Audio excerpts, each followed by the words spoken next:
25 ამოცანა.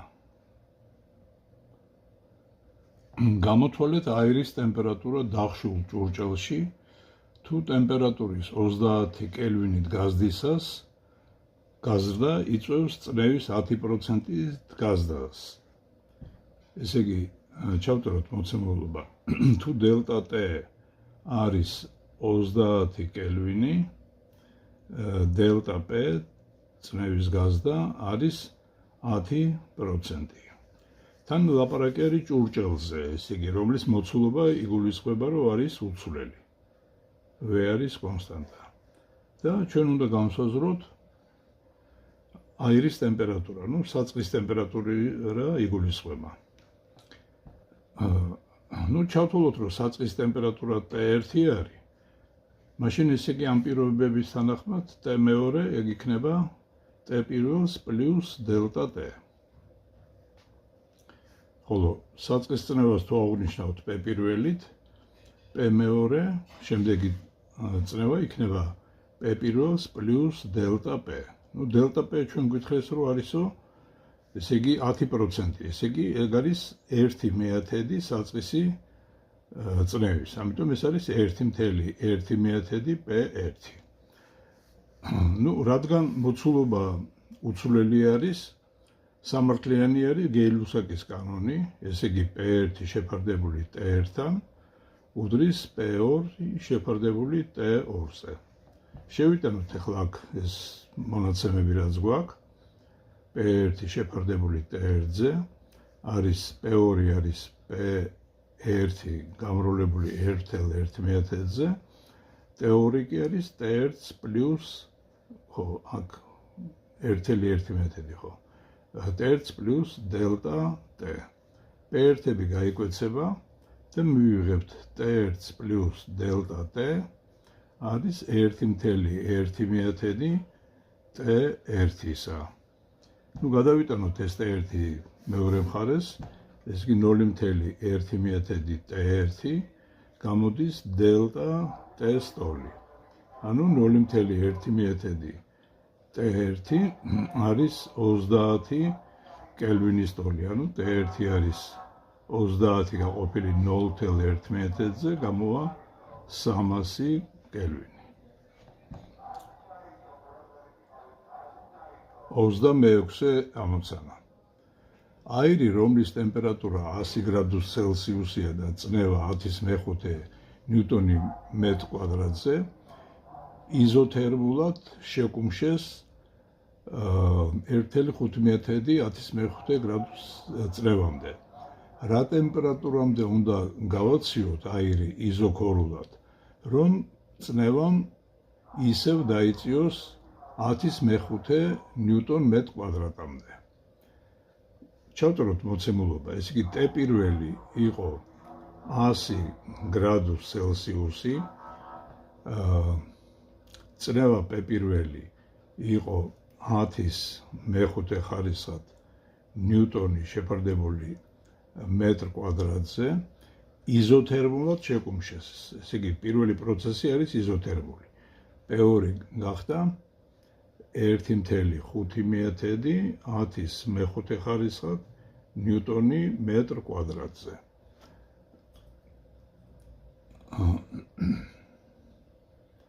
რა ტემპერატურამდე უნდა გავაციოთ აირი იზოქორულად, რომ წნევამ ისევ დაიწიოს 10/5, ესე იგი P3 ისევ არის 10/5 ნიუტონი მეტრ კვადრატზე.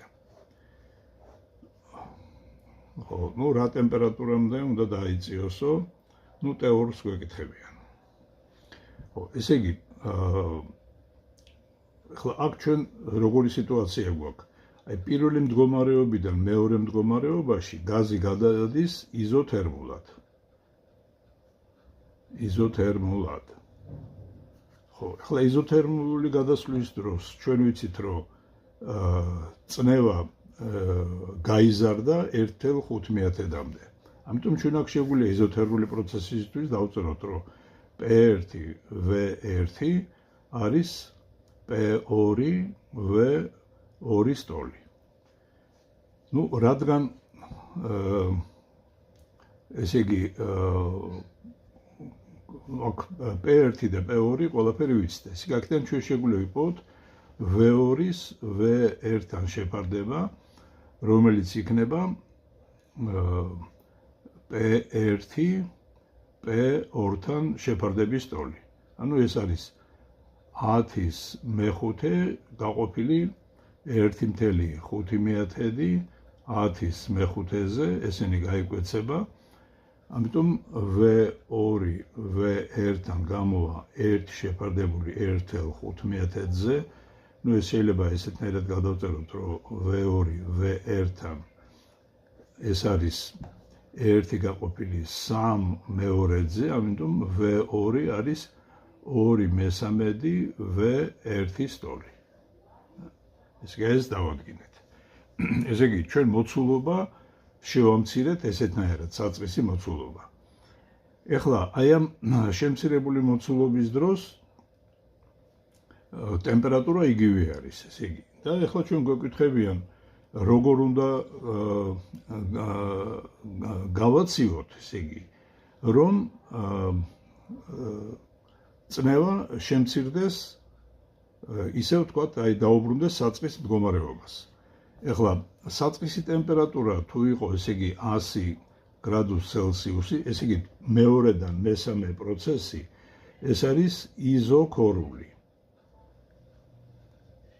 ესე იგი, აქ არის მუდმივი მოცულობა არის. ნუ საწყის ტემპერატურა თუ 100 გრადუსი იყო, ნუ კელვინებში ეგ იქნება 100 პლუს 273, ანუ ეს არის 373 კელვინი და ეხლა რამ სიტუაცია გვაქვს, ესე იგი, ჩვენ იზოქორული პროცესის დროს შეგვიძლია დავწეროთ, რომ P2-ის ტემპერატურის წნევის შეფარდება T2-თან, ეს არის P3-ის შეფარდებული T3-თან. ნუ T2 ეს იგივე რაც T1. აქედან T3 იქნება T2 გამრავლებული P3 შეფარდებული P2-თან. ნუ შევიტანოთ, ესე იგი T3 ეს არის T2 T1-ის ტოლია. აი ამ პირობის გამო, რადგან პირველ ეტაპზე ტემპერატურა უცვლელი იყო, ესე იგი P3 ეს არის 10-ის მეხუთე შეფარდებული P2-ზე 1.5 10-ის მეხუთეზე. ესენი გაიკვეცება და T3 გამოვა T1 გაყოფილი 3 მეორედზე, ანუ T3 გამოვა 2/3 T1. აი ესეთი პასუხი გვექნება.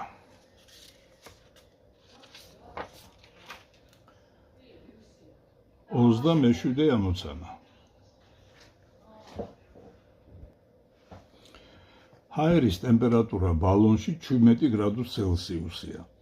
რამდენი გრადუსით უნდა გავათბოთ ბალონში ჰაერი, რომ მისი წნევა 3-ჯერ გაიზარდოს? პროცესი იზოქორულია. იზოქორული ნიშნავს, რომ მოცულობა უცვლელი არის. ტემპერატურა T1 იყო 17 გრადუს ცელსიუსი და წნევა 3-ჯერ გაიზარდა. ესე იგი P2 არის 3-ჯერ P1-ის ტოლი. ნუ რისი ტოლი უნდა იყოსო? T2. ნუ რადგან იზოქორული პროცესია, შეგვიძლია დავწეროთ, რომ P1 ისე შეეფარდება T1-ს, როგორც P2 შეეფარდება T2-ს. ნუ ჩვენ T1 გვაქვს მოცემული ცელსიუსებში, ამიტომ უნდა გადავიყვანოთ კელვინებში. ეს იქნება 17 პლუს 273, ეს გამოვა 290 გრადუს კელვინი. ხო, ესე იგი P2 არის 3-ჯერ P1, ასე რომ P1 ნუ დავტოვოთ ჯერ T1 არის 3-ჯერ P1 T2-ზე. P1-ები გაიკვეცება და T2 გამოვა T1-ის მესამედი. ნუ ამ რიცხვს რო გამოვთვლით, ესე იგი T2-ს მერე T პატარა 2 იქნება T2-ს -273. მერე უკვე ცელსიუსებში მივიღებთ ამ პასუხს. 22 ამოცანა. ქვედა ბოლოდან დახშულ ვერტიკალურ მილში ჰაერი ჩაკეტილია ვერცხლის სვეტით. ჰაერის ტემპერატურა 227 გრადუს ცელსიუსია. რა ტემპერატურამდე უნდა გავაციოთ ჰაერი, რომ მისი მოცულობა ორჯერ შემცირდეს? ხო, მოცემულია, რომ ჰაერის ტემპერატურა T1 არის 227 გრადუს ცელსიუსი.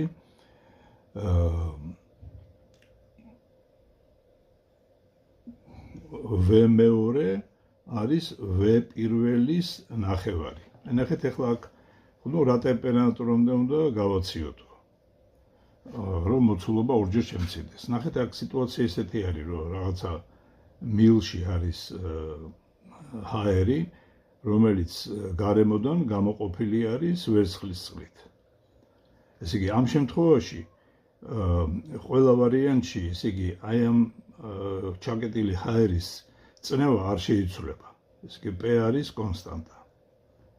ამიტომ ესე იგი, ჩვენ შეგვიძლია გამოვიყენოთ ამ შემთხვევაში გეილ-ლუსაკის კანონი, ესე იგი, V1 შეფარდებული T1-ზე უდრის V2 შეფარდებული T2-ზე.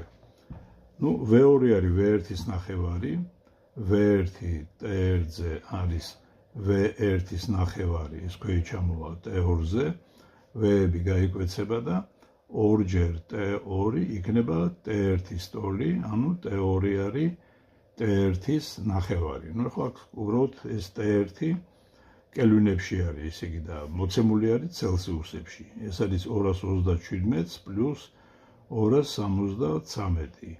ეს გამოვა 0, ისე ვთქვათ, 0 და 500 კელვინი არის. 250 კელვინამდე უნდა გავაციოთ. 29 ამოცანა. რა ტემპერატურამდე უნდა გავათბოთ აირი მუდმივი წნევის პირობებში, რომ მისი სიმკვრივე შემცირდეს ორჯერ, იმასთან შედარებით, რაც მას ჰქონდა 0 გრადუს ცელსიუსზე. ესე იგი, აქ გვეუბნებიან, რომ წნევა არის მუდმივიო. და სიმკვრივე ρ2 არის ρ1-ის ნახევარი.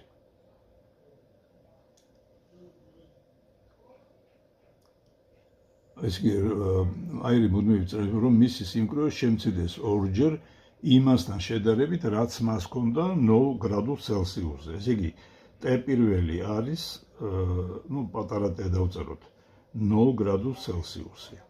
რა ტემპერატურამდე უნდა შევამციროთ. ეხლა ჩვენ მოდით გამოვიყენოთ მენდელეევის განტოლება.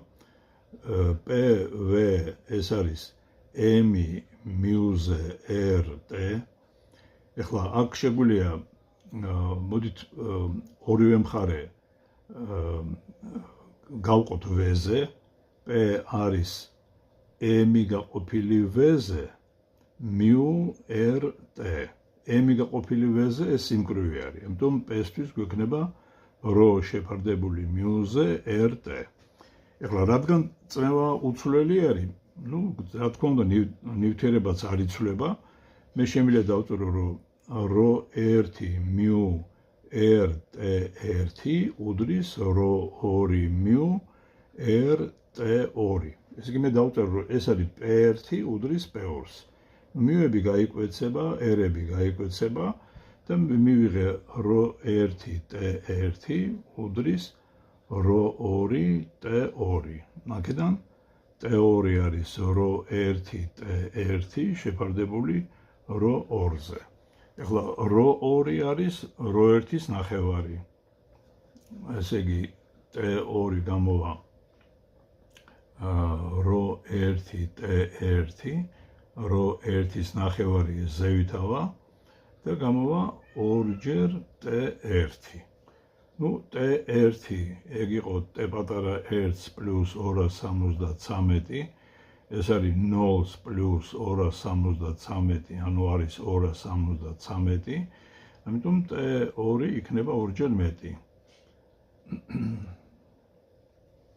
ну რამდენი გამოეს 6 4 546 კელვინი.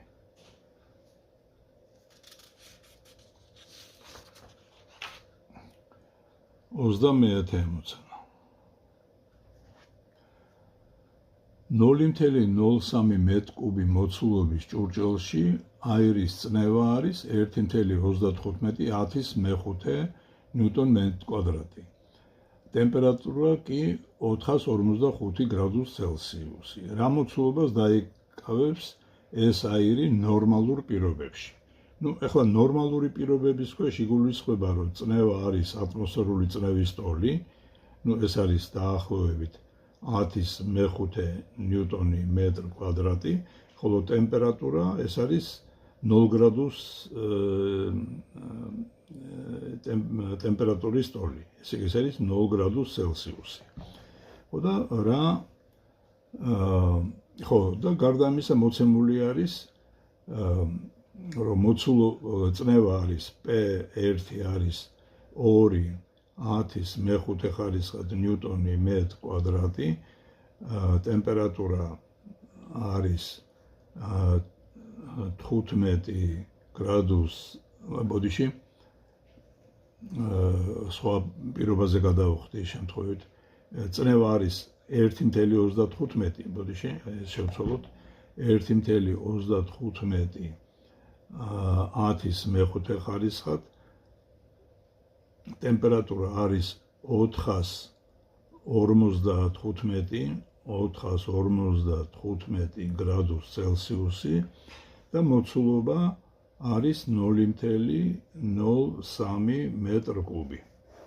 და რა მოცულობას დაიკავებსო, ну, ვეპირველს გვეკითხებიან. ну, ეხლა აქ ცხადია შეგვიძლია ჩავწეროთ მენდელეევის განტოლება P1, V1 შეფარდებული T1-ზე, ეს არის P2, V2 შეფარდებული T2-ზე. ну, P1 ვიცით რომ არის, ესე იგი 1.35 10.5 ხარისხად, T1 არის 455 პლუს 273, ეს არის 8, ეს არის 12, 6 და 7, 758 კელვინი, 758-ზე. მოცულობა არის 0.03, ხო, ესე იგი მეორე მდგომარეობა ეს არის ნორმალური პირობები. ესე იგი ეგ არის, ბოდიში ეს P1 არის, ეს P0 არის. ეს P2 აღნიშნეთ, ხო? ეს არის 10.5, მოცულობა არის Vx, ტემპერატურა არის 0 გრადუს ცელსიუსი. ეს კი T2 გამოვა 0 პლუს 273, ეს არის 273. 273-ზე.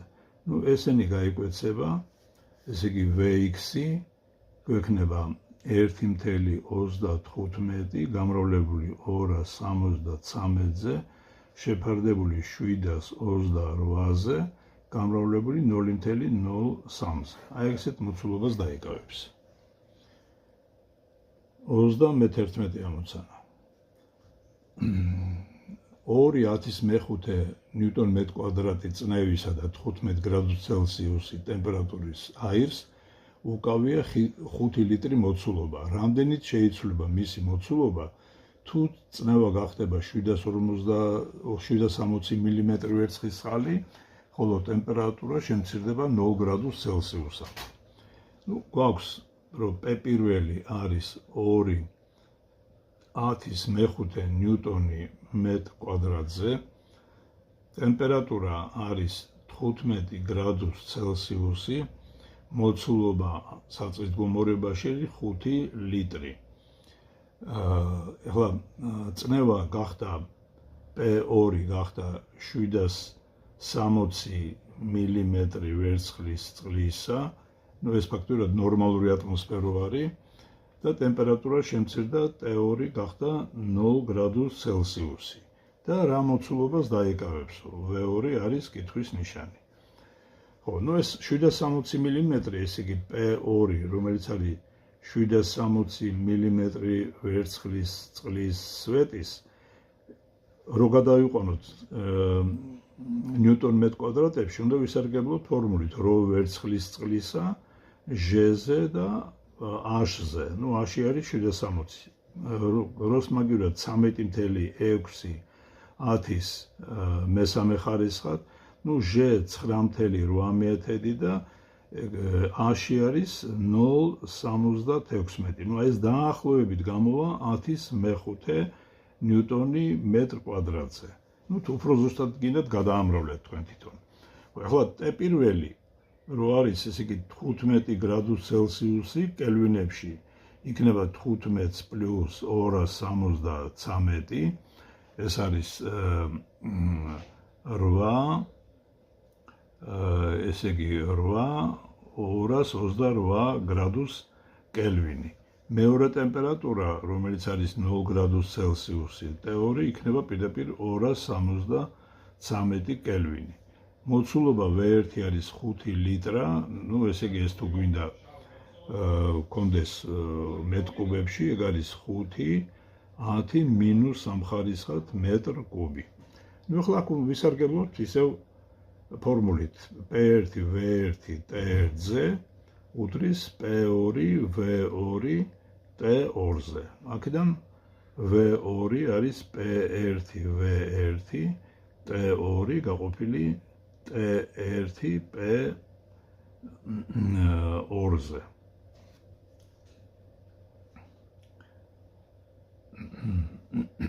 ხო, აი აქ შევიტანთ ესე იგი ყველა ამ მნიშვნელობებს და გამოთვლით V2 მოცულობას.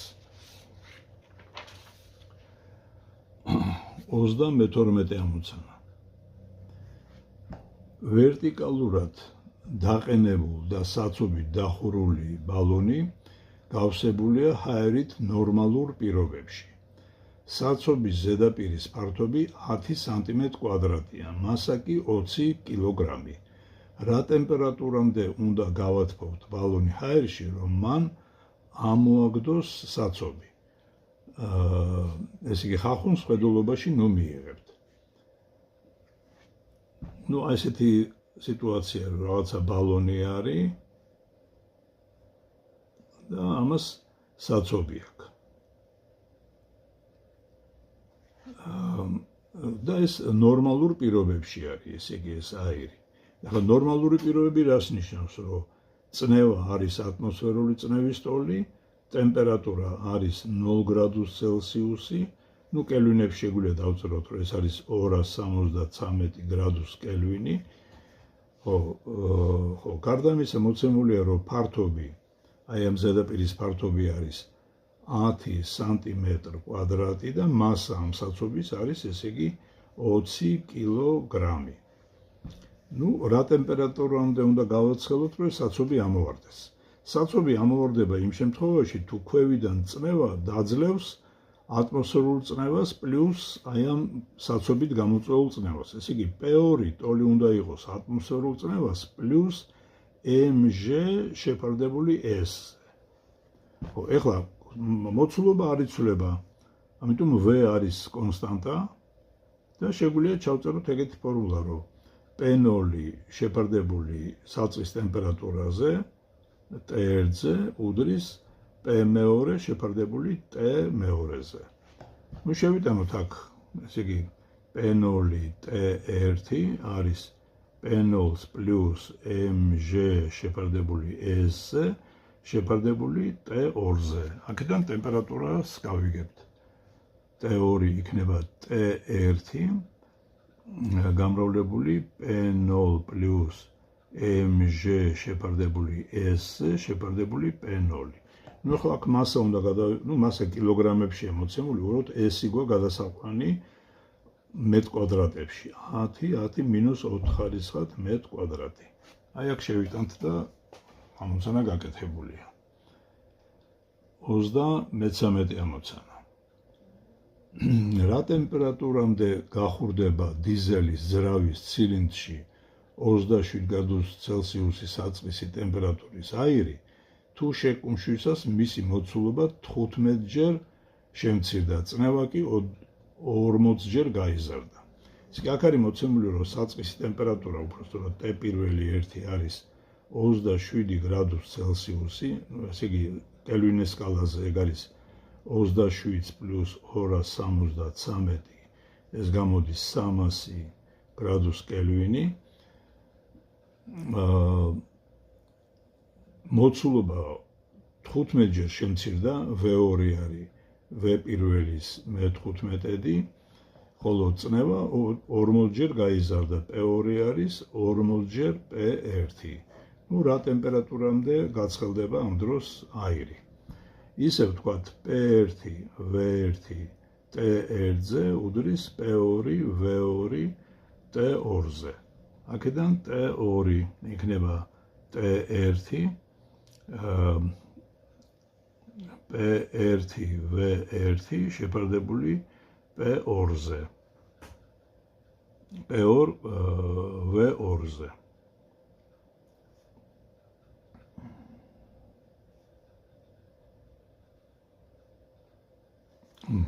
შებრუნებულად დავწერე უბრალოდ. T2 იქნება P2, V2 გაყოფილი P1, V1-ზე, გამრავლებული T1-ზე.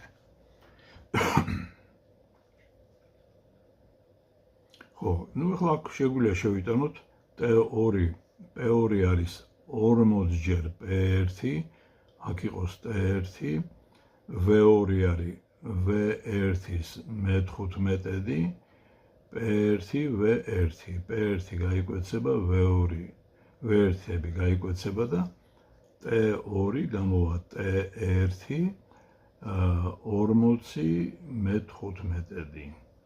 ესეთი პასუხი გვექნება.